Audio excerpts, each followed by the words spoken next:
What's going on, Cowboys Nation? Welcome back to another episode of Star Chasers Girls Talk Ball. As you know, it's your girl Mickey, aka Craven Cowboys. As always, I got my girl Star in the building with me.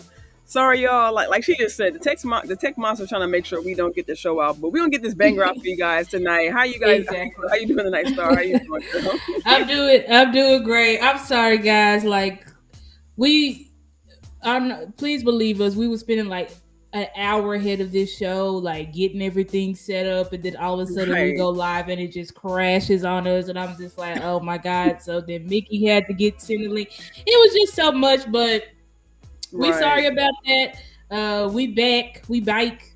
We definitely right, gonna. right. Yeah, We y'all just gonna get doing this content where y'all want that now. Period. Y'all, Exactly. y'all We gonna get doing it. Y'all all gonna we get this. can to upgrade the show. So just stay tuned in the future weeks. We definitely gonna have some upgrades and some bells and whistles that we wanted to display tonight, but it's not Right. happening. But that's okay because we can still give y'all content.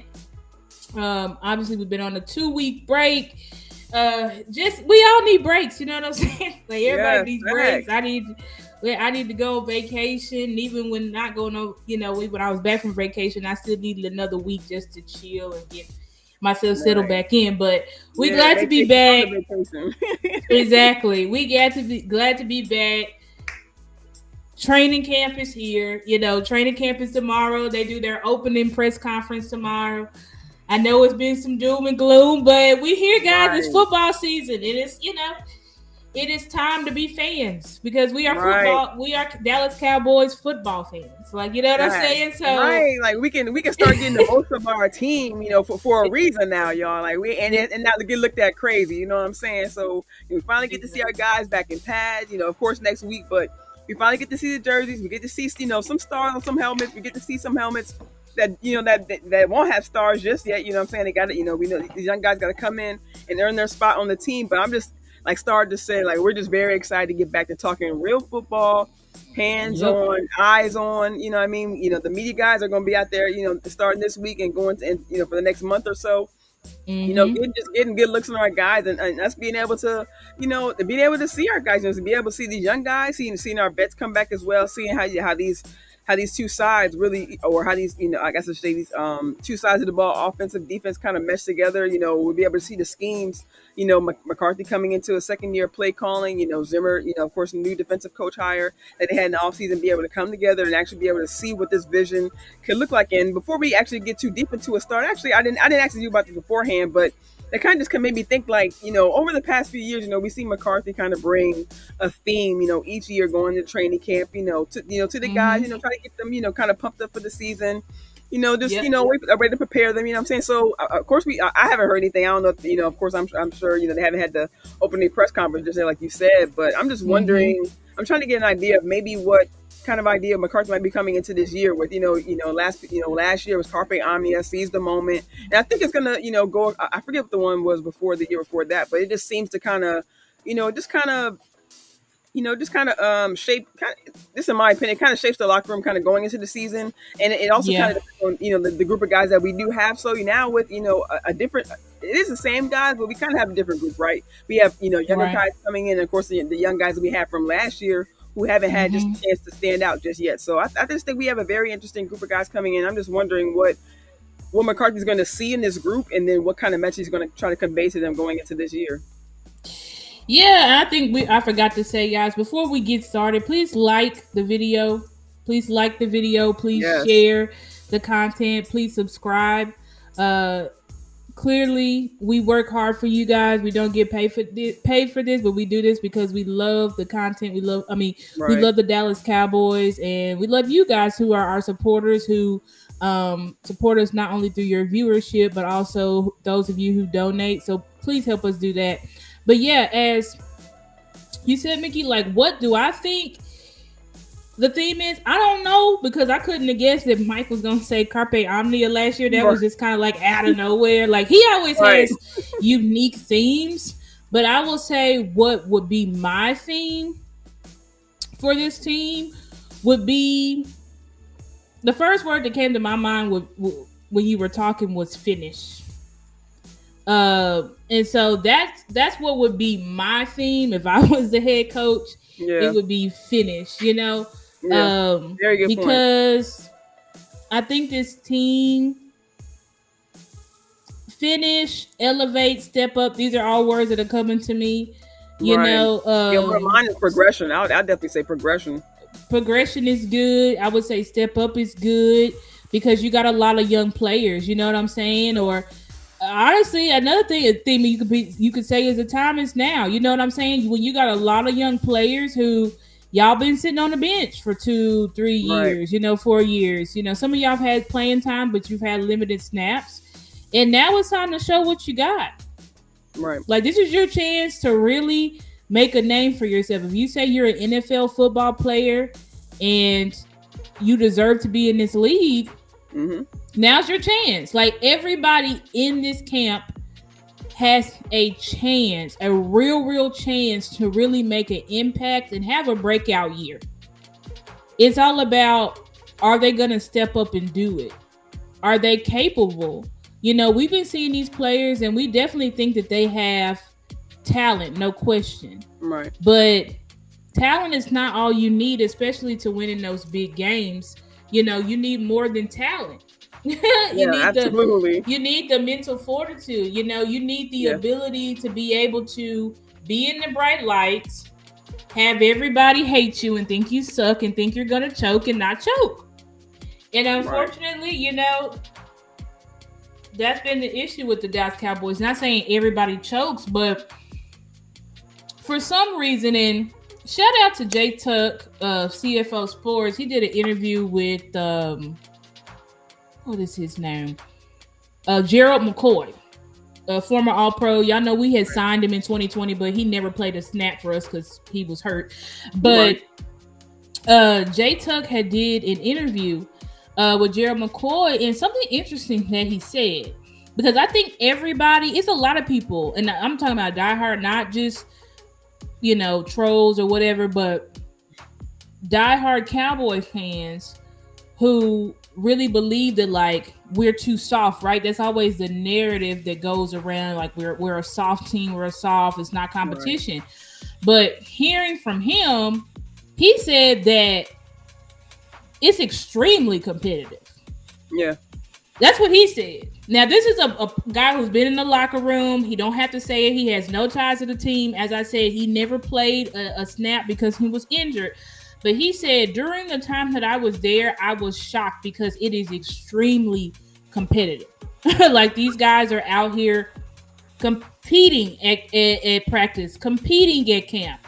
Like, Mike McCarthy has gotten fined multiple times because we're too competitive at camp. You know what I'm saying? Right. I think that's a great point. I think that's a great point you bring up, Star. I think a great example of that, or a great showing of that, is we see just how well UDFAs, really shine here, right? Like we spoke about in our past shows, Marquise Bell. Just last year, Hunter Lipke. We have Wanye Thomas. We could really go down the list of guys that we brought in, undrafted guys, and even guys that we're even looking forward to for this year. We brought in, Imani Johnson. We brought in a lot of UDFA guys. Denzel Daxon, I believe, a defensive tackle. We just bringing in guys. Of course, these are guys we haven't seen yet. And even adding help along with the guys we brought in from the UFL. But we see with the Cowboys that, like you just said, competition is, especially going into this year, but even in previous years, Noah Brown.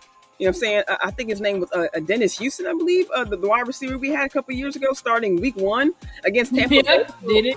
So it's no surprise the Cowboys allow multiple players, like even down to UDFAs, guys from UFL that they brought in to compete with some of these veterans for these starting positions. And I'm sure not for every starting position on the team, but for these Cowboys to be able to present these young guys and even some of these older guys, with these opportunities to have some of these, maybe a starter role as opposed, and another I would say like maybe like a supplemental role from some of these guys. Like it gives them opportunity to be able to know what they have, from OTAs leading into the season and even throughout the season. Yep. And what I have to say is this, and he sound crazy. He talking about he don't believe it. You can't convince him otherwise. Well, the fines is not. That's just a fact. You know what I'm saying? Like, whether you believe the Cowboys are soft or not, they're one of the few teams multiple times that have gotten fined because their practices are too rough. Right. And none of the other, it's not like all the NFL teams are getting fined. Only we're getting fined. So us and maybe one or two more teams a year. So I don't know what that's about. Maybe it's just they hate the Dallas Cowboys and they just want to fine us or whatever. That could be a possibility. But to me, when I look at the team, like I don't see. Everybody says softness, but I was like, I don't see softness. Every single time we go, what I see is a team that cannot handle success. That's what I see. I don't see a team that sucks, that's talentless, that's a bunch of pussycats. I just don't see that. I don't see that. I don't think Dak is soft. I don't see CD or Micah being soft. I know D-Law's not soft. Like, these are probably not guys that you really want to get into a street fight. Like what I'm saying, go against them. Like, these are not guys that are losers. You know what I'm saying? Like, I don't think Tyler Smith, we could just get our own line. Smith, you know what I'm saying? Martin, like Cooper, like we don't really have soft losers. You know what I'm saying? Like, I don't see that from our team. I don't see any you know what I'm saying, as far as like it's called Cowboys finesse, right? They had like a lot of finesse players, you know what I'm saying, that we weren't, I think it was this last year, maybe 2022, when they were calling us finesse, or we they were saying we were finesse team, get down and dirty and run the ball. None of I think a big issue with us though is that some of and a lot of those players are now off our team, but some of those guys, they just had a certain cap of talent. So when you have guys like Tyler Biadasz, oh my God, guess who's been working with Duke? It literally just popped up on my phone. Josh Ball. What? Star, I know you. I just saw it right here. Josh Ball is working with Duke. Hey, look, Duke. Bro, our whole old line is working with Duke. It's bring crazy. Everybody down. He said, it's like, through. Golly, that's another person. Y'all heard it here first. Josh Ball is working with Duke Manyweather. But anyway, wow. They really trying to have every option for these. Yeah, that's what I'm saying. Everybody's putting in that work. Like I really. But anyway, back to what I was saying. I don't think that the team is soft. I don't think Mike McCarthy is soft. I don't think he's a soft coach at all. What I do think is that they said, "What the F, Josh working with?" Yeah, he trying to stay on this team. Because they drafted 3 offensive linemen. He knows the writing is on the wall for him. But anyway, so he's trying to save his job and But anyway, I think the issue is it's a team that can't handle success. I think when they go in, because remember what Wanye Thomas said before the Green Bay game. He said we were so hype, like we just knew we was gonna beat them. Like, there was no lack of confidence. There was no, I'm scared. And when you look at our big games, like especially last year, like just focus on last year. When you look at the big games, everybody looks shocked. They look shocked because they're in their heads. They're like, we're not doing anything different. We practice our game plan. What the hell is going on? And y'all always talk about, Dak, that deer in headlights, because maybe have you ever thought about it that Dak is shocked? Like, I literally cannot believe that this is going on right now. Right. Like, I mean, right. I think, and it started with the San Fran game last year. I mean, we saw this and complete shock. It's like they don't understand, because they're like, we practice the same way. We did everything the same. We are confident in our game plan. We watch the film. We do all of this. And before we know it, the score is 10-35. We have no idea what's going on. Because that's what Wanye said. He said, literally, bro, it was like we didn't know what was going on. We're in the game. We're trying to make adjustments. Nothing is working. It's like everything we did, we just look sillier and sillier. And so what I feel like with the team is that there's obviously 2 things that you got to be able to do to be a championship team. Run the ball, right? Run the ball, stop the run. Mm-hmm. In those big games, we hadn't been able to. I mean, every single big game we lost, we could not stop the run. You know what I'm saying? We could limit it. We were limiting it. Right. like in Miami, I think we limited that rushing attack, which was the number 2 rushing attack in the league. Versus the Lions, we limited it. If you think of games like the Seahawks, that game could have been way worse because imagine if they were actually able to run the ball and steal the clock from us. We got lucky in that game because Kenneth Walker was not there. They're starting running back. Exactly. So we dodged a bullet, but San Fran can't stop the run. Next game we lost was what? Philly, couldn't stop the run. Then you had Buffalo, couldn't stop the run. Miami, we couldn't. Oh, sorry, the Cardinals couldn't stop the run. Buffalo couldn't stop the run. Miami, we limited the run. You know what I'm saying? So those were the issues. When you can't stop the run, you can't stop anything, because when a team is continuously running the ball on you, they're also what? Taking the clock away from you. They're tiring you out. That's a good. They're tiring your defense out, but they're also taking the clock away from you and taking snaps away from you. Like a huge reason why we lost the Buffalo game is because they literally had Josh Allen pass 3 times. Facts. I mean, not 3 times. I'm lying. They had Josh Allen pass 11 times, I think. So Dak and CD then wasn't even on the field half the game. Like they weren't even on the field. Yeah. And so when you have those issues like that, like that really is the issue. Like in these big games, when it's time to with equal talent, right? But see, the issue is we hadn't quite had equal talent. We have talent, but the talent has not really been equal. You know what I'm saying? As far as scheme and stuff like that. Yeah, I think it's an interesting point you bring up, Star, because it just seems like, just in my opinion, in previous years, we've had like this, I'll say the starters that we needed, but we didn't necessarily have the depth. It almost seems like Mina Khan said that. Like, we have these all-stars, but guess what? Good championship teams, they're built all the way through. And we thought we were, but a lot of our depth got wiped out, like in linebacker. You know what I'm saying? That was something we didn't plan for. You know, they didn't plan to get wiped out with linebacker, but they did, and it cost us. Right. And just like Keystone said, we continue to get beat in our own game, and it's still in question this year. And it's such a shame. I mean, even this late, the day before training camp, we're still wondering when. We're still wondering if we're even going to get another defensive tackle. Yeah, we've been promised. Wow, I forgot we still haven't got it. I literally forgot we didn't even get a defensive.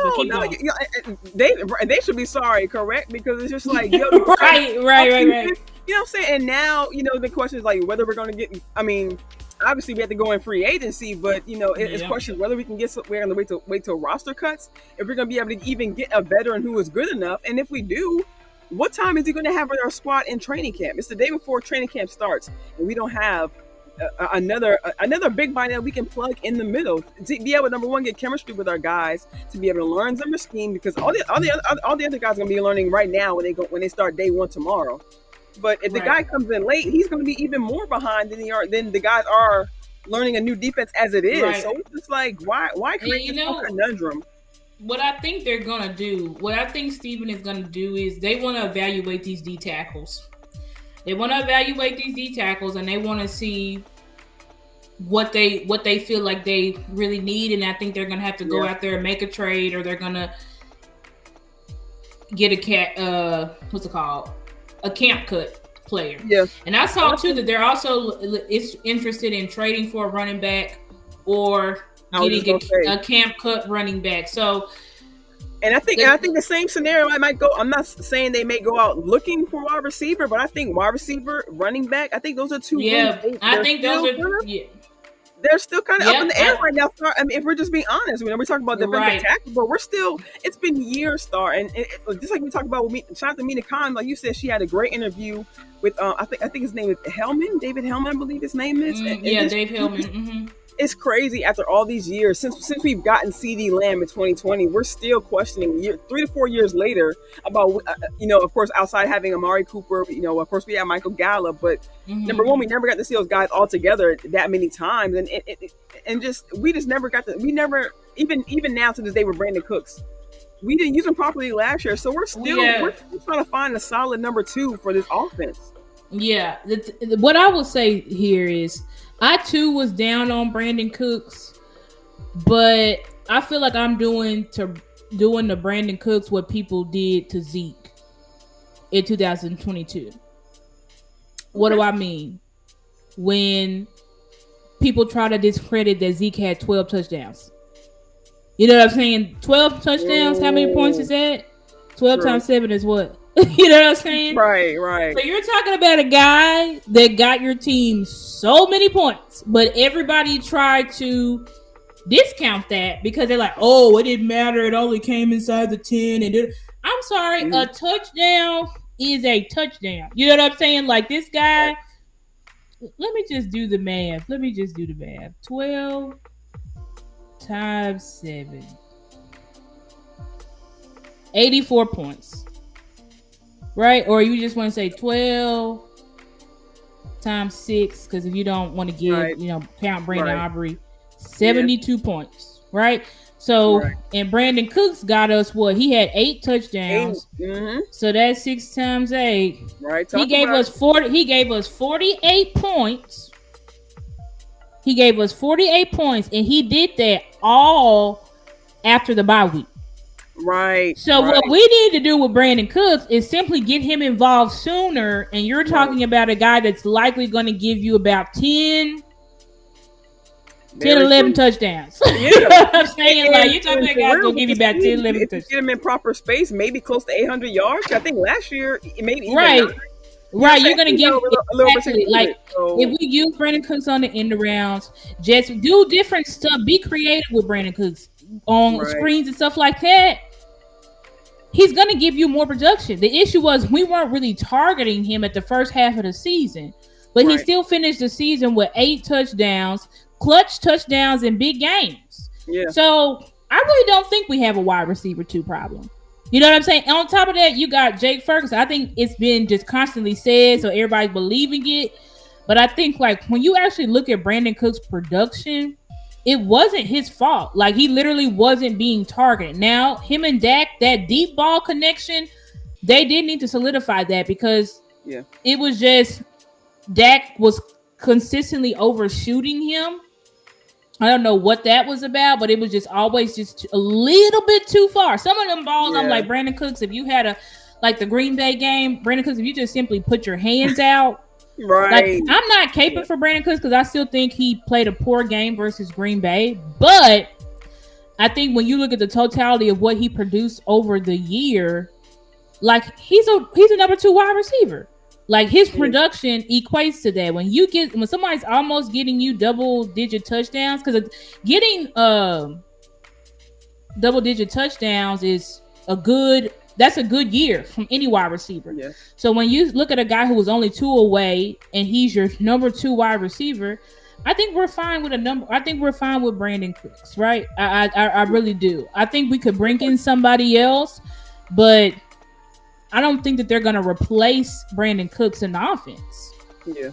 I just don't see that. I don't see them bringing in or trading for a wide receiver where he's going to be replaced. If anything, you're going to bring in somebody. If you don't feel comfortable or confident in Turpin, Tolbert, Brooks, Moreno Cropper, Ryan Florida, if you don't feel confident in that whole bunch, then I can see you. Let's bring in somebody else. But as far as the top 3 targets on the offense, CD, Cooks, Jake Ferguson, then you brought Zeke, who I don't give a damn what you say about Zeke, but Zeke is a damn good running back out the backfield. You saw that from the Patriots. Right. What's good, Peasy?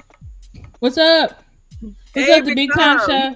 Glad to see you. Glad to see you, Big Time. Y'all need to subscribe to the Big Time Show's channel. He's a great guy, got great content. I always try to tune into him, when I can. Just hearing his take, he has such a fatherly presence. Fatherly grandfather, bishop type of presence. You know what I'm saying? So it's crazy. Oh, just me, for real. No, he does. So I like his voice, and I think it's unique for the nation. What's up, Niecy? How's everybody doing? How you doing, sis? Thanks for joining us, y'all. That's pretty much Yeah, my and I whole think take on that, but yeah, and just to kind of add, just to kind of sum up that argument, of course we know what we saw with CD. Hey, JC coming through too. What's what's good? up, What's JC good? Cowboys? How you doing? Glad to Yeah, see and you. of course we know with CD, going through his holdout. We saw the news of him, not reporting to camp. I'm sure, Correct, roughly right? by the end of the week he's not going to be there. Yep, Hopefully, yep. by next week, next couple of weeks, we're here. Hopefully, they said things hadn't been ramped up, but then next thing you know, I mean, just me personally, then I'll see a tweet that said they haven't really talked too deep. I think that's what seeing. I think seeing Todd Archer tweet that said that the talks have really haven't gotten that deep. So I'm sure like every other fan out there is like It, we don't really the know what's going on. reports, right? The reports are just a mix because Todd Archer says no talks. Then you have Josina Anderson saying they're talking. Exactly. Then you have um who was it that came out? I forgot who else. There was somebody else that then came out and said it's just been so many conflicting reports. At the Yeah. beginning of the offseason, they said Dak was the priority. Then Calvin Watkins puts out a random article and says CD is the priority. But then Calvin Watkins put out another article and said, but they haven't been talking to CD. Right. It's just Then you like have Josina Anderson say they are talking to CD.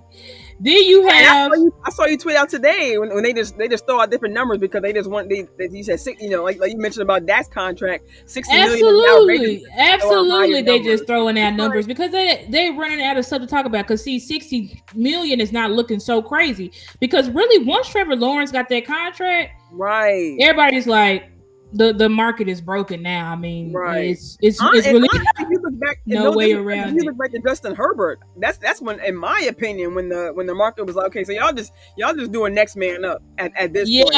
yeah, you right. I didn't even think No, about like, that, but I mean, if no you disrespect, but it's like, you know what I'm saying? And even dare I say it, Lamar Jackson. Like granted he did get the MVP, but before then he got his contract before then. So it's like what yep, and his quote unquote playoff record compared to Dak is about the same. it's about the same. Yep. So of course we know that at this point, just like I said, just in my opinion, at this point it's just next man up, and that's how it should. I mean, I'm not saying that's how it should be, but we see that happening with different positions. We see, Jay Jettick got paid, different wide receivers getting paid, Devontae Smith, AJ Brown. That's what happens. You're the next man up.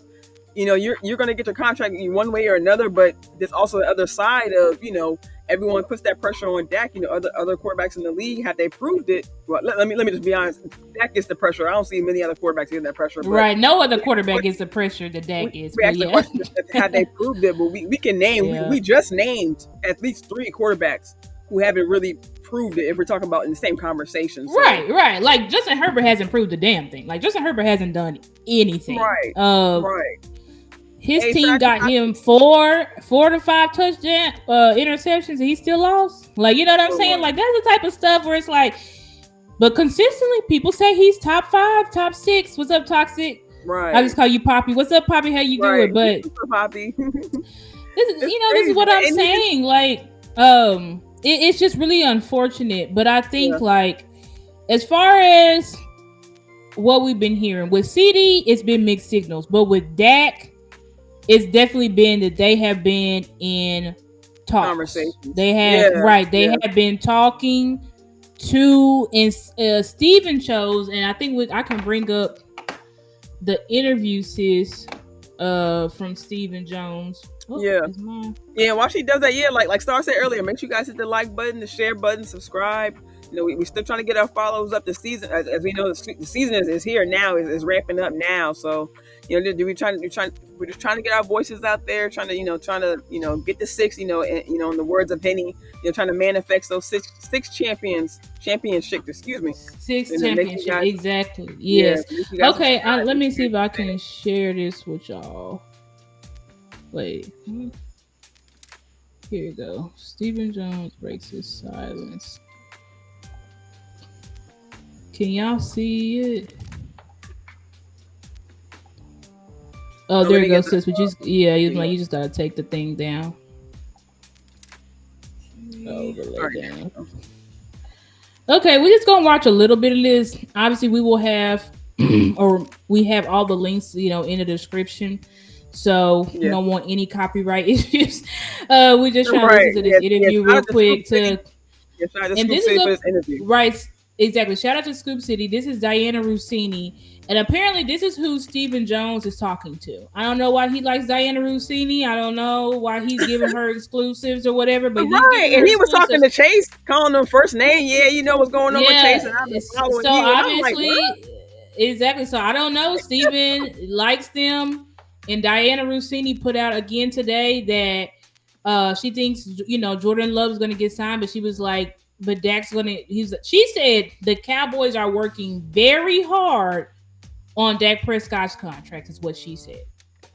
So that would mean that Dak is going to get signed. The only way I see Dak not getting signed is if Dak refuses. Right. That's pretty much. Right. I mean, that's what's going to, if Dak just says, you know what, this final offer, we just can't get anywhere. I'm done. I'd rather just take my shot in the free agency next year. That's the only reason why Dak's going to get signed. Because with Dak, it's not that they're not working on it. They've literally talked to Todd France, but we will, because see, that's how I know conversations are being, when you say I'm talking to his agent, that's how you know negotiations are going on. Because y'all remember at the beginning of the season, I know y'all can't. Oh, sis, can you put us on the thing? Oh, yeah, let me get it on. I was like, because I'm just talking, but y'all remember at the beginning, at the beginning of the season, or the beginning of the off season, right? Like during draft time and stuff like that, they were saying they hadn't. Yeah, that's great. So just leave it like that, so we can't like really see it. But they were. Remember what Jerry said? You don't have to talk to somebody necessarily, get negotiated, all that type of stuff. Jerry just saying BS. They were not talking. They were like, talking to Dak here and there, but they wasn't talking to his agent. You know what I'm saying? So now them actually talking to his agent, they are really negotiating. Now with CD, we don't know, but let's listen to this interview and see what they say. Right? When is the only word I can think of when I think of you, right? Because I'm thinking, when is Dak getting done? When is CD getting done? When is Micah getting done? When is Mike McCarthy getting done? When? So when will we have some answers here, Stephen? Well, those things take time, and we're talking about deals here. When you're talking about CD and Dak and, somebody like a Micah coming up. I mean, you're talking about two players that aren't quarterbacks that feel like they, ought to be a little bit like Jefferson, the top paid 9 quarterbacks in the league. And then, of course, you have Dak, who's obviously his resume speaks for itself. I think, he was second MVP voting last year. He's just. Sis, you can put us back on the screen, because I'm like, that way we won't have to face copyright, because it's like you can't really see the video. You know what I'm saying? I was like, yeah, just keep us on extraordinary career here in Dallas, and those things just take time when you're talking about the amount of money involved. And of course, we're trying to a little bit play Houdini and how to keep all these guys around Dak and keep these players we were fortunate enough to draft. And when you start stacking them up like that, it's a challenge. It's not that it's not doable, but you certainly got to, have some give and take if you want to do that. I know the Vikings there with Jefferson, when they, made that inordinate deal at the receiver spot, they don't have one player on their team other than Jefferson making over $20 million. And, of course, we got a big one in Dak, and we got Diggs right there, and then you got Zach Martin and D-Law, and so we got a lot of guys making, quite a bit of money, and, it's no excuses. We, we think we can get this done. Know we can get it done, but it just takes time. And so let's kind of unpack it a little bit. So, number one, y'all know Jerry's famous saying, what did he say? Deadlines make deals, right? Right. For some reason, this is the Cowboys way, but I want to say to everybody in Cowboys Nation, please try to follow other teams. You're not going to follow them as hardcore as you follow the Cowboys, obviously. But what came out today? Brandon Ayuk's holding out. Well, he's holding in. He ain't practicing, but he's going there. Right. You got Jordan Love, he's also holding in. He's there, but he's not practicing because he don't have a contract. Then you got Trent Williams that came out today and said he's holding out. He ain't showing up. Like, Tua Tagovailoa still ain't paid. Like, exactly. We're not the only team, guys, that's not paying these players, because I think the the owners are at a crossroads. I think the owners are at a crossroad because the market is really not explode. Or sorry, not the market, but the what's it like? The money, the TV, the salary cap. That's what I'm saying. That's what the salary cap is not exploding up like I think everybody foresaw. Like it's just going up a couple. Like for these past couple of, in the previous years, it has like exploded. But like even with these new TV deals, it went up by like a few million, but it's not exploding. And at the same, it's like it's going up a little bit. But the way that the market is set up is it doesn't matter what you do.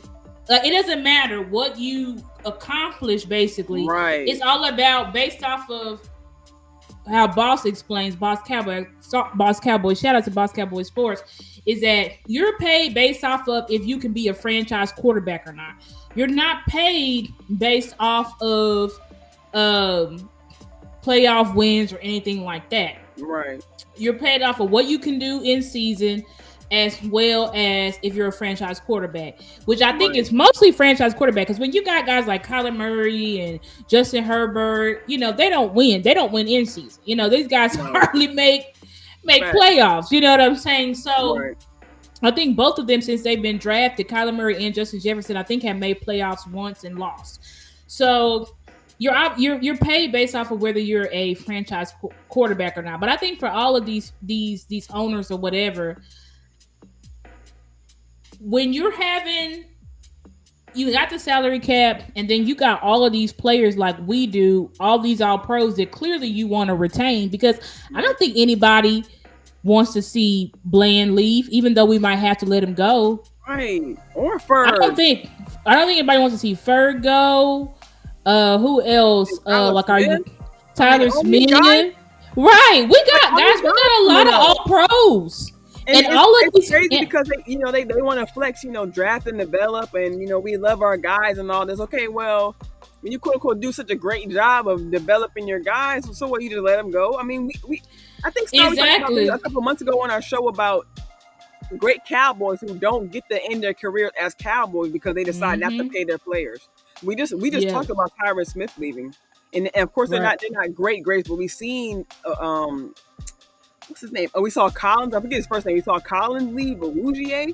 And these guys, Zeke had to leave. You know what I'm saying? So we just see guys who leave and go to other organizations, see how it's different, how it's actually a focus on football, how they're not.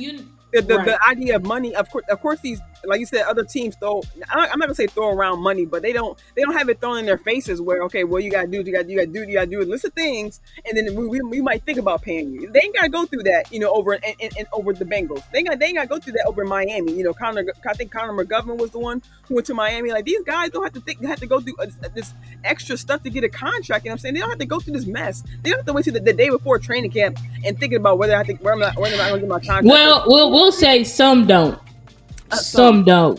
Because that's what I'm saying. Like, we think that nobody is waiting on their money, but that's not true. Jamar Chase ain't paid. That's true. They even talked about Jamar Chase contract. You know what I'm saying? T. Higgins not paid. Sis, he almost had to beg for a franchise tag. He's on the franchise tag.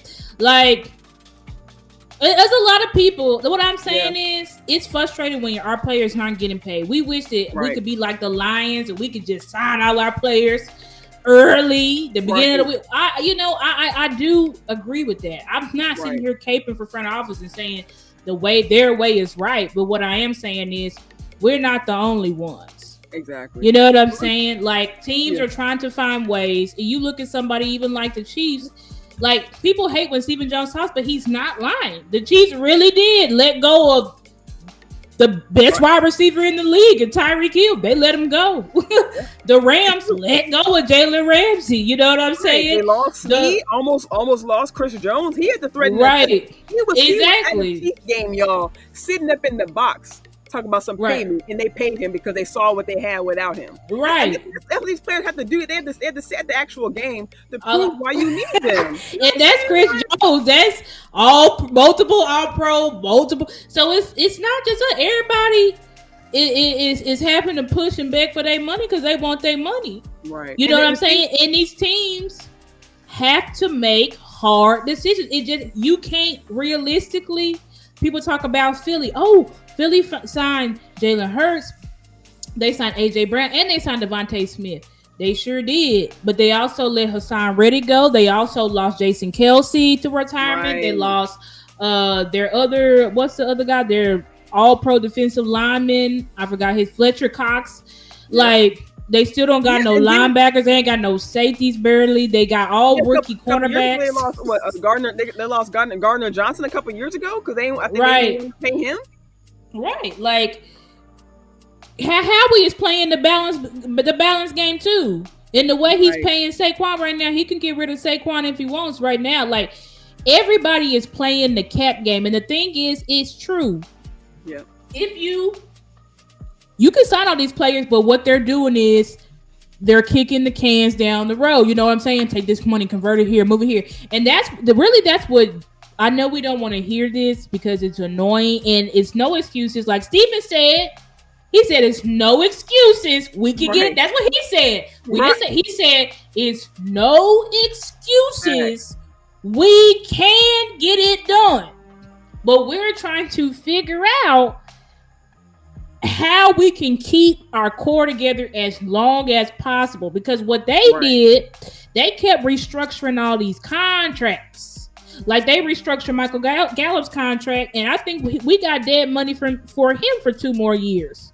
One is like $8 million, and so we still paying. Like, guys, there's something we still paying. We had a dead cap hit. Still paying Jalen Smith. What? Right. Years. I think we finally stopped paying him, but there's just a lot of. And when we say paying, the players have already received their money, but we're talking about dead cap, which means they're still taking up the cap. You know what I'm saying?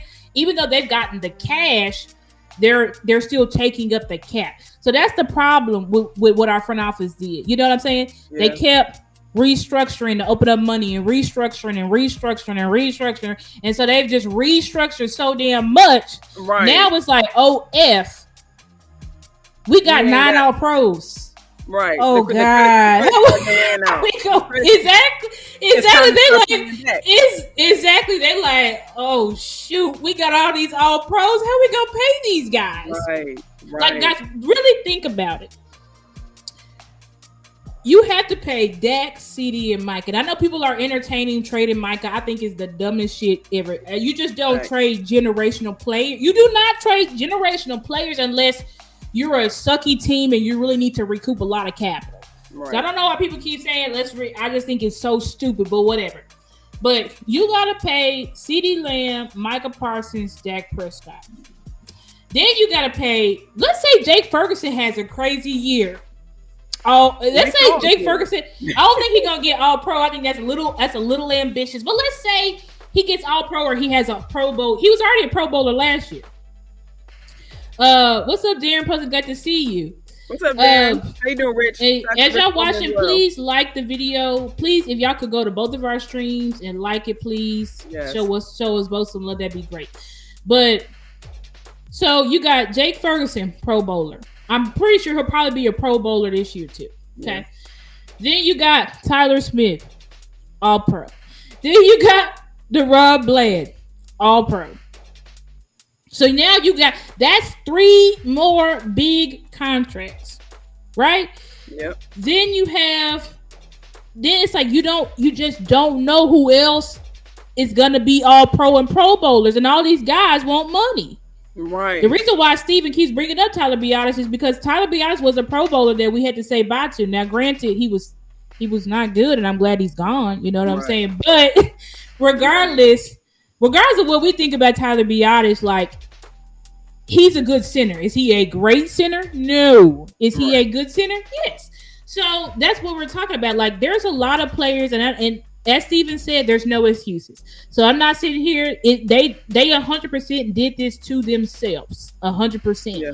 But the fact is, regardless if they did it to themselves or not, what's done is done. And so, as Steven said, they really are trying to play a musician. Like, okay, what can we do? Because it's like they're trying to basically fix it to where, like, that's why next year I do think Zach Martin will be gone. I do think DeMarcus Lawrence will be gone. I think both of those guys might just retire, honestly. Yeah, that's I think both of them. Yeah, I think both of them. I think Zach Martin and D-Law are both ready to retire. And if they don't retire, they may play one more year on another team and then they'll retire. Yeah. That's how I feel about it. I don't see for either of them. They've had good long careers, multiple Pro Bowl, All Pros. I just don't see them. I don't see D-Law playing until he's like 35 or 36. I don't see Zach Martin doing that either. I think they're pretty much almost done. Yeah. So, you'll have those guys off the books, but then they'll also still have dead cap hits. So basically, it's just trying to figure out how can I keep our homegrown players, but some of them is gonna have to go because that's why they may have to make some trades or something like that to be able to recruit some draft picks and stuff. So there might be a player that we really like we see get traded off because and I'm really glad you brought that up, Star, because that could really be and that's actually funny because you bring up Zach Martin, you bring up D-Law. Two positions, right, that they actually kind of went hard on, this past offseason. We saw them go through the draft. We saw them even go through UFL, for mad defensive ends. And of course, we saw them bring in 3 O-linemen through the draft. But of course, we know, I think they, before that, we had Brock Hoffman, TJ Bass. So we just have really just, and I think you mentioned this, Star, like what other organization you see in the NFL would really, I don't want to say a plethora because knock on wood, you can never have too many offensive linemen, but we just have such a deep room and guys who have been here for maybe 2 to 3 years. I think maybe going on 4 years. I think Terrence Steele. I think this is his 3rd, 4th year maybe. Yeah, we have guys who have. Terrence Steele. This is his 5th year. Because he was because he was an undrafted free agent in 2020. Right. Okay. Yeah. So he's a 5th year, and we just signed him and Diggs last off season. Yeah, we did. Yeah, we signed. So we got them through. I think they both signed 5-year deals, so we still have both of them technically for 4 more years. But I do think there's an out in their contract to where we could probably get out of their contract in 3 years, maybe rather than 4. Something like that. I don't know. I'd have to look. Yeah, and I can see them. I don't want to speak too soon because I know we're not there yet, but I can see them kind of getting out of Terrence's maybe just because of if he doesn't recover. If he doesn't recover and really return back to form, they probably will get out of his contract. If Diggs, and I just did. Y'all check out my video. I did a great hype video on Diggs. I'm very excited for him. Make sure y'all watch that. Check out my video. There's highlights there. There is just everything in that video. Y'all, I worked so hard on that video. So y'all check out that video that I did with Diggs. But if Diggs don't return back to form, I think that they probably won't get out of his contract and they'll just sign Deron Blank. You know what I'm saying? So so I think they're very. I don't want to say proactive because they haven't made crazy moves in these positions, but like we just mentioned, them kind of going deep in those in those positions in those regard to those players. Like I think that's a good point you bring up. Like I think I do see Zach Martin maybe being hopefully. Prayers to the football guys that he's able to retire as a Cowboy, at least have one of our greats be able to retire as a Cowboy, right? As far as D-Law, like you said, I still see him having some gas in the tank after this year. Of course, depending on how he plays, we haven't seen it just yet, but I can see him playing. He could come back for a cheap deal too. He did restructure his contract, so if D-Law still wants to play, we will keep him, but he's gonna have to obviously take another pay cut. You know what I'm saying? So I don't know if D-Law wants to do that. It really is about if these players want to be here, but it's like the fact of the matter is like we got so much young, talented players. We kind of got to get these older guys off our books. Like we kind of just have to. We don't want to. Part of the reason why you have to let Tyron Smith go. And it's not that he costs so much, but it's just like, listen, we can bring in a younger guy, develop him, for way cheaper, and then on top of that, Tyron Smith, y'all go back and watch the film. But I had been saying it before. Before y'all go watch Lombardi, he's been doing breakdowns of why the run game was terrible last year, and a big part of that was Tyron Smith. Tyron Smith is not a run blocker. He's a great, when he's healthy, he's a great pass blocker. Yeah. But when it comes to running, and when you see how our team is built, like look at our formations. We ran a lot of 12, 13 personnel. It's like Tyron Smith just really did not fit. Yeah. He didn't fit. We're trying to go to a power West Coast scheme. Right. And you mentioned that a lot last year. Right. We didn't have that because you had liabilities on the line, and Tyron Smith in the run game. You had liabilities with Tyler Biotish in the run game. Yeah. So some of these guys we gotta push out because it's like, you didn't fit our scheme and you old. You know what I'm saying? So it's like, let's go ahead and push you out and just let somebody else come in. You know, like you mentioned, just even we talked about Zach Martin last year not being able to reach that second level to be able to maul these, to be able to finish these tackles off for the run game to be able to flourish. So like you said, bringing in younger guys, bringing in maulers, even. Like right, younger guys, maulers, right? It's just, and you're okay. We're okay with BB falling on the ground. We're okay with Tyler Guyton and Tyler Smith on. Do you want Tyron's old ass mauling people and falling on the ground? Right. No, you do not. You absolutely do not want Tyron on the ground under any circumstances. So that's the problem, guys. It's like. So, it might sound like it's all bullshit, but everybody really does have to make hard decisions. The Bengals franchise T. Higgins, because this is probably his last year, but they're like, we can't afford to lose him right now because we got to develop Jermaine Burton. So the teams have to play the game and try to they really are trying to keep the teams together as long as possible, but you have to make some decisions because you can't keep all your Pro Bowlers and all pros. Not the way that the salary is, and no one is keeping all of their Pro Bowlers and all pros. They're keeping some, but they're not keeping everybody because it's just it just doesn't work that way. You know what I'm saying? But we'll listen a little bit more of this interview. Let me see. Are you confident, Steven, that you can get Dak done? Because as you know, he's in the last year of his contract. Mike McCarthy's in the last year of his contract. Those are the two most important positions in all of sports, really. A head football coach and his quarterback, they're both going into sort of lame duck years. And what happens if you can't get Dak done? Is there a deadline? Is he going to set it? Do you guys have a deadline to be set? Well, the answer to that question is we are optimistic that we can get these guys done. I know Dak, our goal is to get him done. He knows that. We're having conversations and, with his agent, with Dak personally, both Jerry and myself.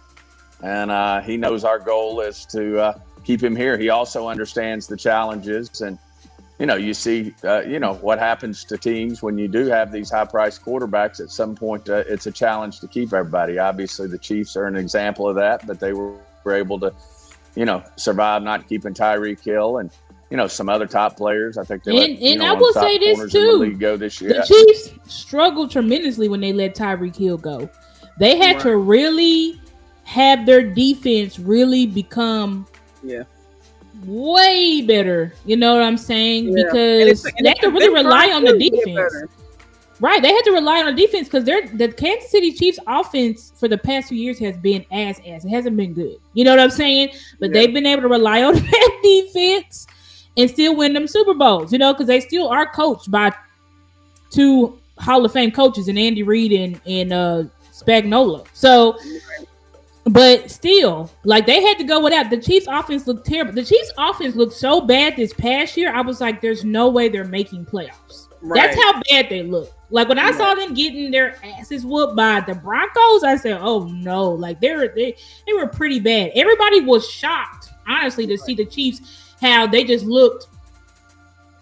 They stuck to that game plan in the playoffs, and it worked out for them. They ran that ball and they played defense. I was gonna say that's one thing they had throughout the year. Really, I mean, they once they got Pacheco going, running the ball. He said because we had no idea who their receivers were when they went out and got Juju Smith-Schuster, and it's no slight to him, but he was one of the first wide receivers off the market. You feel what I'm saying? Right. They literally did wide receiver by committee. You know what I'm saying? Unfortunately, but when you have elite coaching, you can kind of make up for the lack of talent. And they lucked into actually getting a pretty fire running back in Isaiah Pacheco. Exactly. They looked into him because he was a 7th round pick. So, you know what I'm saying? Like, what's up, fam? Shout out to Country Crane as well. Thank you for joining us. What's up, Country Crane? Got to see you. You're new. I don't think I've seen you before, but thank you. Appreciate you, brother. And your kind words. From Twitter. Yeah, he's from Twitter. Yeah, so thank you. I appreciate that. Yeah. But yeah, I mean, go ahead. No, I was gonna say another good point from this interview. I know they just speak about it a lot in the clip that we listened to, but make sure you guys go listen to the full interview. One thing I do like about what Ms. Rossini and what Chase Daniel did do during this interview is that they brought up the fact of McCarthy's contract, not just Dak, Micah, and CD, but them also bringing up Mike McCarthy, because as we've seen the past few years, Steven loves to say we won the most regular season games over the last 3 years. Well, who do you think had a part in that? And I don't think.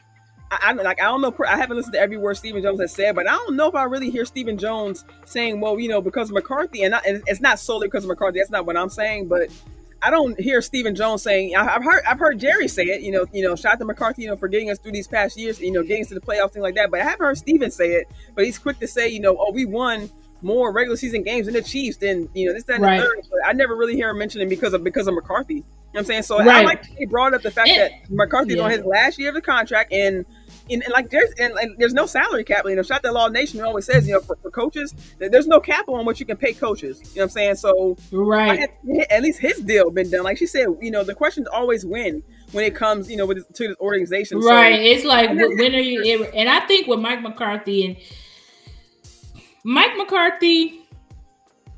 I would love for him to get signed now. I think even if you could just give him like a 2-year extension or whatever, but I think what they're doing with the coaches is how they're going to put the pressure on, because as they're saying, they are going to sign their top players.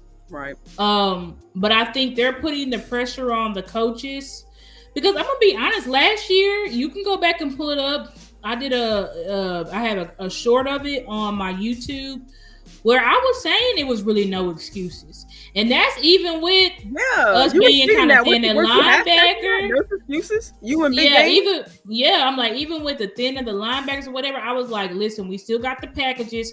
It's going to really come down to coaching, because last year was the first year that we really saw Jerry and Steven kind of stay out of it, stay out of personnel decisions. There might have still been a little bit of meddling, but not as much as it's been in years past. Right. And I think, I think it's unfair because, of course, they just gave Mike McCarthy play calling last year. Exactly. So I think they should restart the clock, but Jerry and Steven don't think that way, so they're not going to do that. Would I resign Mike McCarthy right now? Yes, I would. But Mike McCarthy spoke about it, and he's like, I've been in this position multiple times, and Mike McCarthy has actually refused multiple times to get extended before the season because he likes betting on himself. It's like that's the type of guy that Mike McCarthy is. He prefers, like, no, don't give me the contract now. Yeah. Because he believes that he can do more than what they expect and he can get more money. So that's what Mike McCarthy is doing. Mike McCarthy is betting on himself. I'm about to say, I don't mean to cut you off. So that's an excellent point you brought up, because this morning I listened to Skywalker Steele and, like we mentioned earlier, David Hellman, the interview that they did, and Mr. Hellman, he brought the fact that it could be McCarthy who decides not to come back. If he, whether he does good, whether he does bad, however the year ends up. But exactly. He could very well be like, what, I'm done with the shenanigans. I'm done with the whole circus. I'm out of here. So I'm glad you brought that up, because he very well, he can hold his own cards in his hand as well. He ain't got exactly. He re-upped. He got him a new agent or whatever. And I think it really is going to be up to Mike McCarthy if he wants to be here or not. Right. Right. And I think if he does stay here, if he takes us deeper in the playoffs, I think he's gonna be very strict with Jerry and Steven. He's gonna say, I got you further than any coach has done since Jimmy Johnson. Facts. You are going to give me full control of this team, and if you don't, I'm out. That's what I think Mike McCarthy's gonna do. I think he's gonna try to get us further than any coach has gotten us since Jimmy. And when he does it, he's going to tell Jerry and Steven, you will back off and you will give me control. And if you don't give me control, I'm out. And he'll have plenty of suitors. Correct. Plenty. So correct.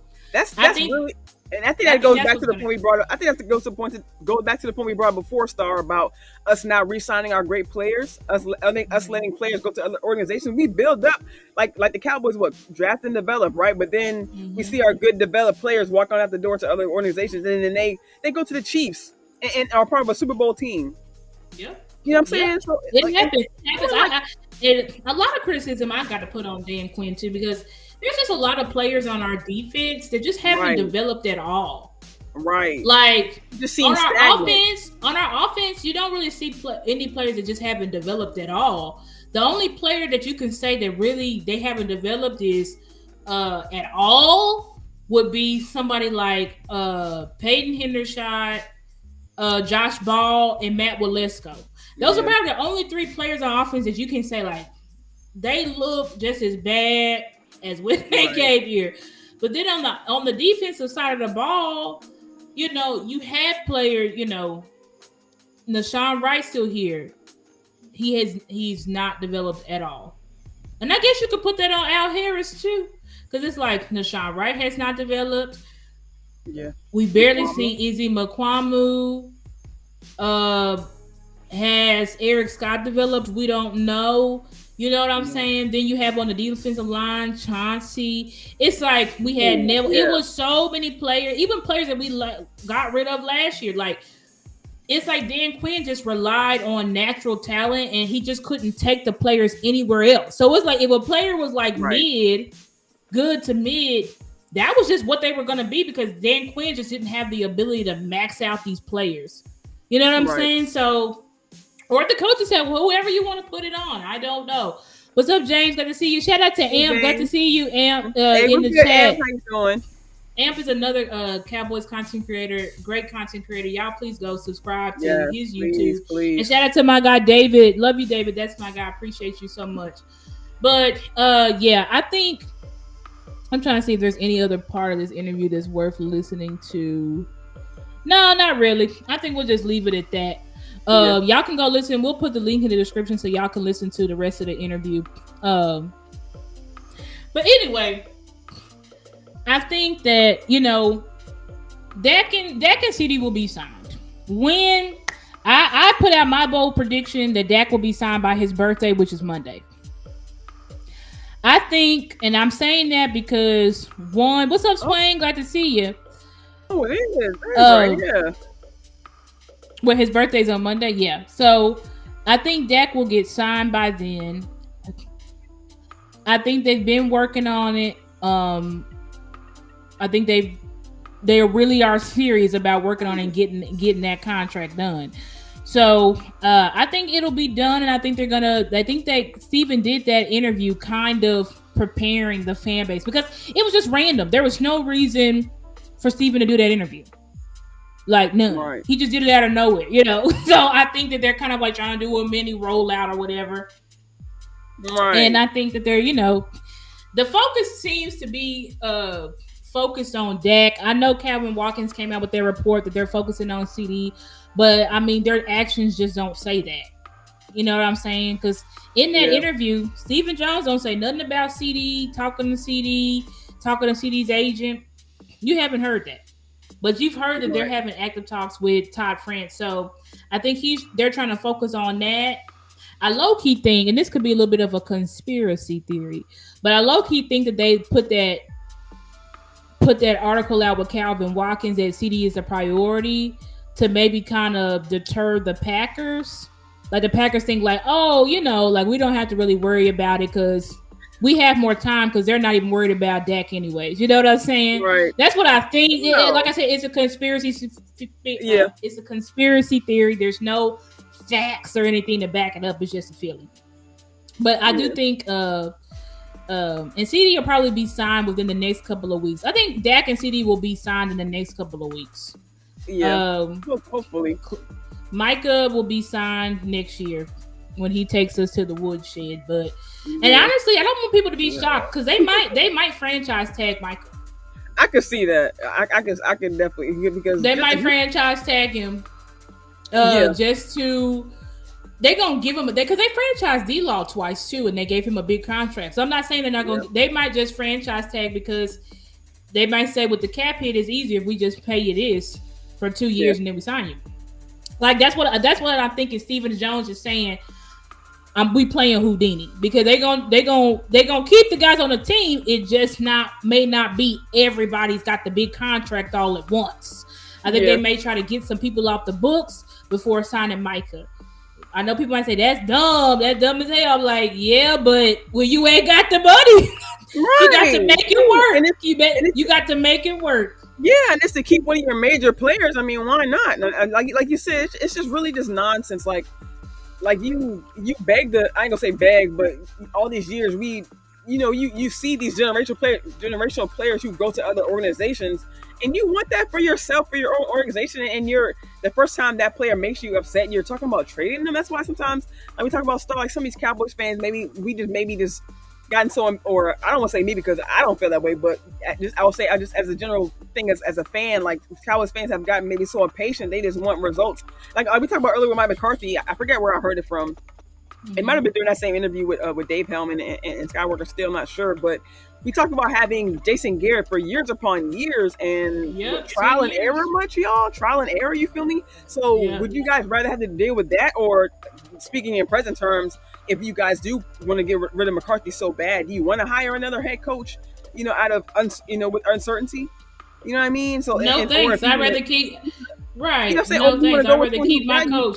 Right. The coach that's gotten us close to the same amount of wins as the Super Bowl winning Chiefs. I'll take that coach all day. You know? Right. And it's just about playing the numbers game and figuring out how to do it. And when you're talking about paying CD near $30 million, Micah Parsons going to be over $30 million, and then you paying Dak, right? What, 58 to 60 million? Like, I think y'all need to realize that. Like, Stephen Jones was not capping. Like, Justin Jefferson literally is pretty much. There's other players that are near 20 with Justin, but it ain't 20 million, 30 million, 60 million. Like, exactly.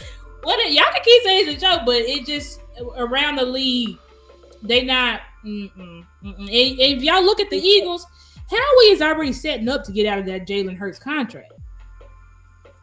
Y'all know how he's going to get out of it. Like, if Jalen Hurts has a bad year this year, which I think he will, if Jalen Hurts has a bad year, Howie's like, bye. Y'all know Howie don't care about no. He signs people just to move them. He signed Carson Wentz just to get rid of him. You know what I'm saying? Like, that's how Howie is. So they ain't going to be having all these high-priced players for long. And hell, I wouldn't be surprised if Howie trades A.J. Brown next season. I was just going to say, I'm surprised he got his second contract. Right. Honestly. And they probably Smith and they probably literally just gave A.J. Brown an extension just so that they could sign some free agents so that they could stay afloat. That's what it was. That's what it's really about. And they couldn't have Jalen Hurts. They still need Jalen Hurts to have that wide receiver. If he just doesn't know at all what's going on, he can just throw it up. Right. Because they're changing. They are changing the offense completely. So, yeah. I think everybody just got to figure it out. But I do, like Steven said, I'm going to hold him to his word that there's no excuses and that we will get it done. It just may not be that everybody going to get all done at once, but I think, we'll get it done and we'll try to keep our absolute best players like we've done historically. You know what I'm saying? Yeah. So I think we've been on here for a while, but I think we can just briefly before we get out of here, we can just talk about, like you said, our top camp battles. Top 3 battles going into camp. You know what I'm saying? Just me personally, like, I mean, you guys, if you guys have followed my channel long enough, I'll go ahead and say my top battle, of course, is tight ends. I just love the tight end room. Going into the season, I'm excited, and I'm excited for Schoon too. Yes, Schoon's gonna have a good if he can stay healthy. And I know we spoke about. I know I'm pretty sure we spoke about them possibly maybe putting too much on Schoon or how they do personal things like that. Like I don't want to see that. I'm not gonna say I don't think he's ready for it, but I don't want to. I want to see it implemented slowly. You know what I'm saying? I want to see them still put those type of situations on his shoulders, but don't. And I just going back and watching a few games from last year. I think the San Fran game, the Seattle game, I think maybe the Miami game. There were just a couple of games where they came out either the first or second drive, and they were just trying to. It just like they were trying to force the ball to Schoon. Like there were some. I think early in the Jets game he had a touchdown.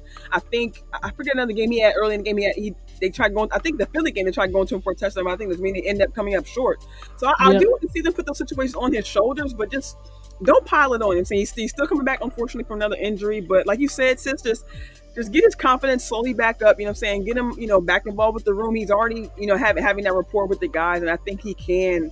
I don't know if he's going to be that I don't know if he's gonna be maybe that second fiddle to Jake, Jake Ferguson, but I do still want them to put, still just kind of rep the competition a little bit. Of course, we know JSJ, John Stevens Jr. Of course, Brothers Span 4. I'm just really excited for that room, and even Hendershot. Like, I know he hasn't developed as we wanted to.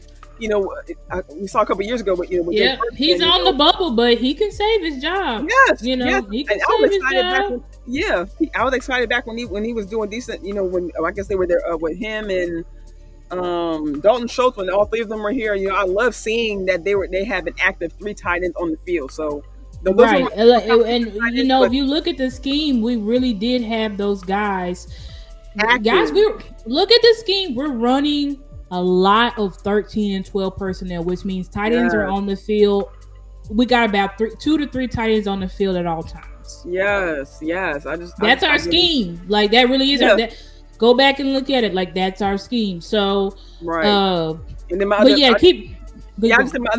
quickly, my other 2 battles really is the center position. We talk about Brock Hoffman, Cooper Beebe. I love that they threw TJ Bass in the mix, but I think, like we talked about earlier, Zach Martin may be gone next year. I think they're kind of holding TJ Bass possibly for the guard position next year, but and maybe possibly the left tackle. They're saying Guyton may not be ready. I mean, who knows? I mean, none of us want to go into the season with Schumann. No disrespect, but I just don't want any whiffs. You know what I'm saying? I don't want any mind lapses, things like that. And he's definitely a veteran.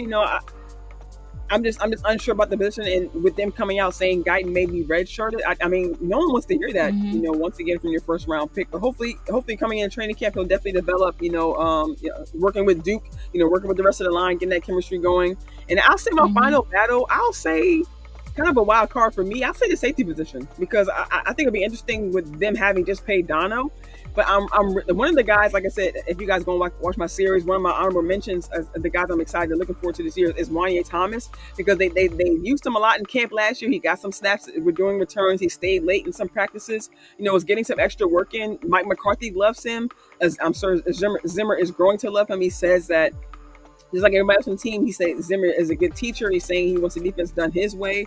And he sounds excited about, being implemented in his defense and, possibly giving Dono a run for his money. I know we have some other guys in the room, and we still have Hook coming back. So I'm excited to see. I guess I say, I know it isn't much of a competition, but I just want to see if Wanye can really step up and possibly snatch that position, or even if he doesn't snatch it, just possibly getting more, getting more time.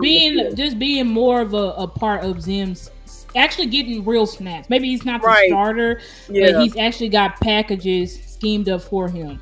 Yeah. So my 3 positions. So you said tight end, safety, and then who else you say? And center position. Center, right? Okay. So my position or my camp battle watch 1. I would say cornerback 3, nickel cornerback. Yeah. Now Jordan Lewis came out yesterday, and he said he's another player, saying that he's super excited for Zimmer's scheme. He thinks that this scheme is going to fit him more than Dan Quinn, and all. That's about the 3rd or 4th player I heard say that, because I've heard Jordan Lewis say that, I've heard Sam Williams say that, and I've heard what's up, Common Sense? Glad to see you. And I've heard DeMarvion Overshown say it. Right. So these are 3 players that said they are ecstatic for this scheme. Yeah. Well, when you've got so many defensive backs in the crossroads, I'm really interested to see, because Jordan Lewis, I'm not saying he's not going to be here, but can any of these young guys push Jordan Lewis? Can Kalen Carson push Jordan Lewis? Can Eric Scott? Everybody's saying Eric Scott done had a crazy offseason. Can he push Jordan Lewis? Yeah. Izzy McQuamu? That's the one guy that I need to find out. Is he still in the safety room? Can he push Jordan Lewis? We know he can play slot. He played in the playoffs, but I don't know. So you got 3. You got about 4 guys for that slot corner, and I think personally Diggs will be ready by the season. I think they're going to pretty much probably let him slowly get into the mix. I don't think from the video, if y'all watch my video, check out my video on Trayvon Diggs. It doesn't look like Diggs, he's physically ready, but he's gonna obviously have to come on when it comes to the mental side of the game and all that type of stuff. And you also want to protect him because remember, he got hurt at practice. So it's like you don't want to push him too hard and then lose him again. So you really want to slow walk him in. Yeah. So that you're gonna see a lot of these other cornerbacks. So I think the cornerback position is a very, very important position because a lot of these teams like to cook you, through the passing game, and they also test your gangster, which can you tackle. So I think that's going to be a big thing for our cornerbacks. So I say the cornerback position I think is important. I think obviously tight end because we got such a backlog at tight end with, like you said, Jake Ferguson, Luke Schoonmaker, John Stevens Jr., Peyton Hendershot, Brevin Spanford, Princeton. There's such a backlog. Yeah, you're forgetting about Fant too. Like he was here last year too. Exactly, Princeton Fant. So there's obviously a battle there, and then clearly. Because he's gonna be. I don't mean to cut you off, but I really did forget about. And I don't mean no disrespect. I didn't mean forget about him, but he like being here last year. Him getting some. I think he only had like a couple snaps in preseason last year, so he's gonna be looking for to get more snaps, more time on the field, and showing that he belongs there as well. That's a good point. Thank you, Chris. Thank you. And another one that nobody's talking about as well is, of course, I care about the center position extremely. I'm gonna be watching that close because. I want my guy BB to be the starter. I love Brock Hoffman and his everybody. It's going to be interesting to see how they do that. But another position that I don't think people are talking about as well is the linebackers. That was our biggest question mark last year. Yes, we added Eric Kendricks, but who's the other two that's going to be standing next to him? I think it's wide open. I don't think it's Damone Clark's position to lose. I think Damone Clark has the most snaps, but when you are comparing him to Overshown and Maris Leofow and Willie, what's his name? Harvey. Willie Harvey. And the rest of these linebackers, we got so many linebackers. Like that's going to be a huge competition to see who's going to have those three. Well, we know Eric Kendricks, but who's going to be the other two linebackers? Is it going to be Micah? Another thing, Micah lost a lot of weight. Micah said he's back to his college weight. Yeah. So I was like, 241 he posted? Yeah, 241. So I'm like, well, if Micah is going back to college weight, that means he's got to play more linebacker because it wouldn't, if you're going to play full-time DE, it would not make sense to get skinnier. You know what I'm saying? Like that don't make no sense. You wouldn't get skinnier if you're going to play full-time DE. You would get bigger. You would put on more muscle, put on more mass, which he clearly had done because he was playing more DE. So him going down to his weight and two more things, and I really want to do a show on it. But I think there's been hints. He hasn't put out film, and I think it's strategic. But I think there's been hints that Micah Parsons will be going back to more so what he looked like his rookie year of a 50-50 split. I do think he'll be doing more linebacker training because if you look at who he's been training with, he's been training with elite linebacker programs and coaches. So I literally got the videos and stuff on my phone, and I looked up these people that he's working with, and I'm like, these are elite linebacker programs and trainers. So I don't know. We'll see. You know what I'm saying? That's another thing to see. That could be really interesting. I think, and just listening to some interviews, I don't know if you guys listened to, I think it was Demarion Overshown's interview came out, I think with Miss Nicole Hutcherson. And even earlier in this offseason, I think Scott McCurley spoke to it as well. I think they're looking at, just like you spoke about Diggs, then bringing him back slowly. I think it's the same case with Overshown. I think, and he kind of hinted at that. I just noticed in his interviews, he keeps saying next year. He keeps saying at the end of this year. and McCurley said the same thing. He said that we're looking toward at the end of this. We're ready for him to be ready at the beginning of next year. So I think they're really and shout out to them. I'm happy for this to even hear this, that they're going to take their time bringing back Overshown, bringing back Diggs, because we don't want to rush these guys. And I think they see that that he has a great impact on this team, and he could be he has a great trajectory, and you don't want to ruin a player by bringing them back too soon, because we did that with Gallup. Now Michael Gallup, shout out to Michael Gallup, but now Michael Gallup's retired. Right. And then you did it to Terrence Steele, and you just pray that Terrence Steele comes back to form. Right. Because you're talking about one of our best offensive linemen that just was not himself at all last year. And Pollard as well. Pollard was and Pollard too. And Pollard too. You know, Jordan Lewis too. You know what I'm saying? A lot of these players was shout out to Michael Gallup. Shout out to MG. You know, coming back from injury too soon. So maybe the Cowboys have learned their lesson, and that just makes, these rookie player Maris Leofold, that makes them all more important.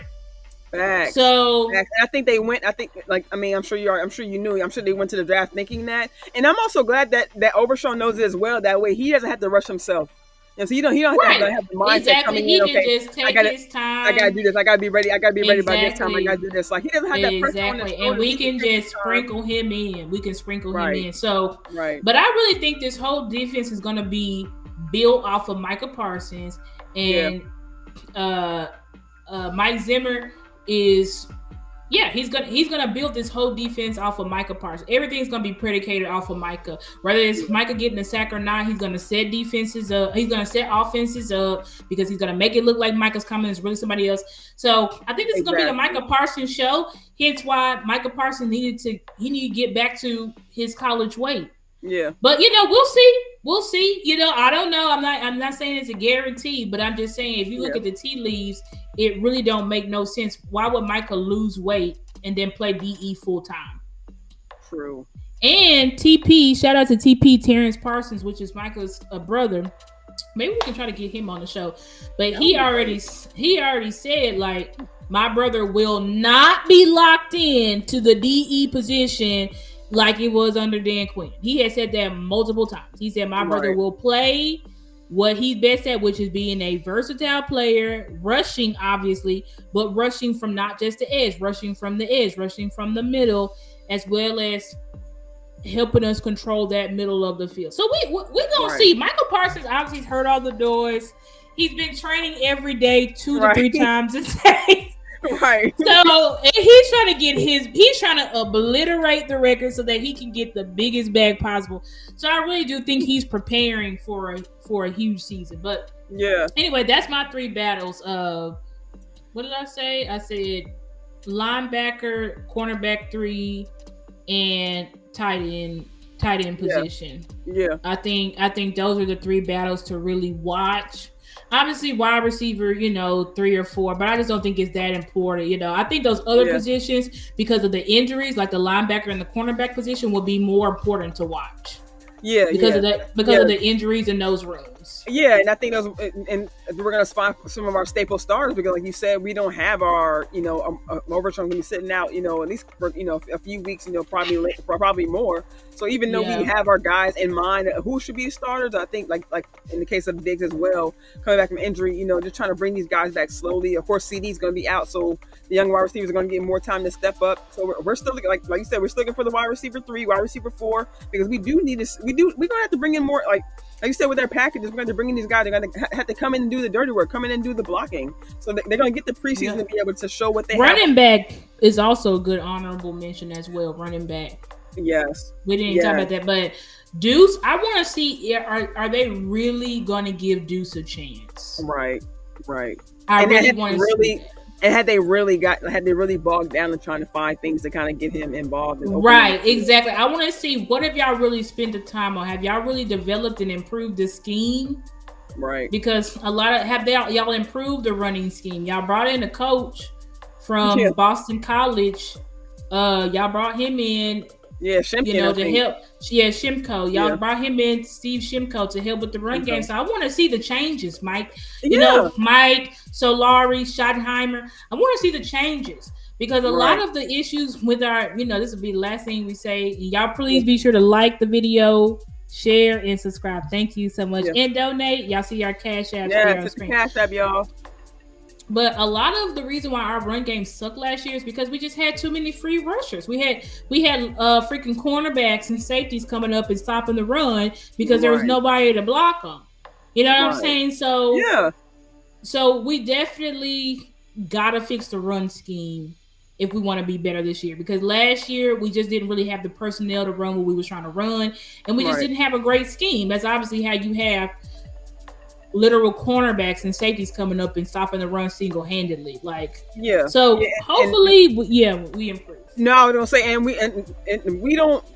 I don't know. In my opinion, I'm not really trying to wait until roster cuts to see if we can find another running back. Like, y'all should have been handled this. We shouldn't be worried about, like, our run game was a problem last year, and for us to be still unsure about what the run game is going to look like, I don't like that at all. That just really bothers me. And camp is 4 weeks, so I think they're going to do a 2-week evaluation, and if they don't like what they see, they will bring in a defensive tackle.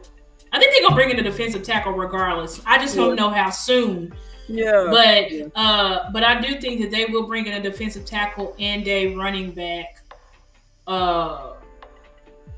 within a 2 weeks time. If they feel like this is not gonna cut it. What it looks like. Right. Because it's just so much uncertainty. They will bring somebody. They will now, whether it's high roller players. No, but we always bring in some people close to the start of the season with significant impact. Yeah. So we'll see how it goes. Yeah. Thank you guys so much for watching, and thank you guys for hanging in there with us. I know we kind of had a late start, coming into. We want to make sure you guys got this content because as we know, camp starts tomorrow. Opening press conference is tomorrow. Make sure you guys tune into that. Hopefully. Stay tuned. Stay tuned. Yeah, make sure you guys. I think tomorrow you got a show with big games, so I'm sure you guys are going to cover that. I'm definitely going to be tuning in. So, I think Big and I should have our show should have our show tomorrow at 7. The Big Star Show will be live on my channel. Really excited to get into what we're gonna get into. But special announcement. Mickey is going to training camp. And when you going next week, right, sis? Yeah, I'm going out next Wednesday, you guys. Yeah. Next Wednesday, and we also will have a special guest next Wednesday. I was gonna tell y'all today, but I'm not gonna tell y'all. But we will have y'all have a next week. Right, we will have a very special guest next Wednesday. I'm really excited. Yes. And we're gonna get into some things because by then, it'll be about a week of camp that's gone on. So we're gonna have lots more to talk about. And we're gonna have special insight as Mickey gonna be there on the ground. We also the person that we talking to is gonna be there on the ground. So we're gonna have direct eyes on what's going on. You know what I'm saying? So but y'all stay tuned. Yeah, shout out to Star, for making this possible. Like like she said, we're really just trying to not revamp, but just really trying to improve the show, bring you guys better content, trying to spice up the show a little bit. As you guys, Star got the graphic going on, got us looking fly, skin glossy, you know what I'm saying? So new season coming on, y'all, new type show. We trying to get spiced up for y'all, and we really appreciate y'all time, appreciate y'all, donate, like you said, donation, appreciate the likes, the shares, the subscription. All that, you know what I'm saying? So thank you guys for joining us. We really appreciate your time. Catch us, just keep your notifications on. Make sure you guys follow us, and we'll see you guys next week. Peace. See you guys next week. See y'all.